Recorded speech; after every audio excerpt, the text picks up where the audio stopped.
ഇന്ന് രാജ്യത്താകമാനമുള്ള സ്ഥിതികൾ എടുത്തു കഴിഞ്ഞാൽ കേരളം മാത്രമാണ് ഒരു ബദൽ നിലപാട് മുന്നോട്ട് വെക്കുന്ന ഒരു സംസ്ഥാനം. കേരളത്തിലെ ഇടതുപക്ഷ ജനാധിപത്യ മുന്നണി ഗവൺമെൻറ്റിൻ്റെ ഭരണമാണ് അതിനടിസ്ഥാനമായിട്ട് നിൽക്കുന്നത്. ഈ ഭരണം എത്രയും പെട്ടെന്ന് തകർക്കുക, ആ നിലപാട് സ്വീകരിച്ചുകൊണ്ട് ഗവൺമെൻറ്റിനെതിരായും പ്രത്യേകിച്ച് ഗവൺമെൻറ്റിന് നേതൃത്വം കൊടുക്കുന്ന മുഖ്യമന്ത്രിക്കെതിരായും വ്യാപകമായ നുണപ്രചാര വേലകളും കടന്നാക്രമണങ്ങളും നടത്തിക്കൊണ്ടിരിക്കുകയാണ്. ഇതിനെ കേരളമാകെ ഒറ്റക്കെട്ടായി നിന്ന് ഇതിനെ അതിജീവിക്കാനുള്ള ശ്രമമാണ് നടത്തിക്കൊണ്ടിരിക്കുന്നത്. കേരളത്തിലൊരു മൂന്നാം ഗവൺമെൻറ്റിൻ്റെ സാധ്യത വലിയ തോതിൽ ഉയർന്നു വന്നിട്ടുണ്ട്. ആ സാധ്യത കണ്ടുകൊണ്ട് തന്നെ കേരളത്തിൽ എല്ലാ ശക്തികളും ഒന്നിച്ച് കേരളത്തിലെ ഗവൺമെൻറ്റിനെതിരെ രംഗത്തിറക്കാനാണ് അവർ ശ്രമിക്കുന്നത്. പക്ഷേ ജനങ്ങളുടെ ജീവിതാനുഭവങ്ങളിലൂടെ ജനങ്ങൾക്ക് നല്ല നിലയിൽ കാര്യങ്ങൾ അനുഭവിക്കാൻ കഴിഞ്ഞിട്ടുണ്ട്.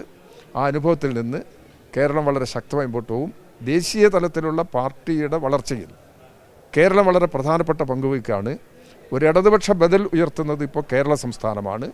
അതിനനുസൃതമായ നിലപാട് പാർട്ടി കോൺഗ്രസിൻ്റെ തീരുമാനങ്ങളിലും വരും എന്ന് തന്നെയാണ് ഞങ്ങൾ പ്രതീക്ഷിക്കുന്നത്.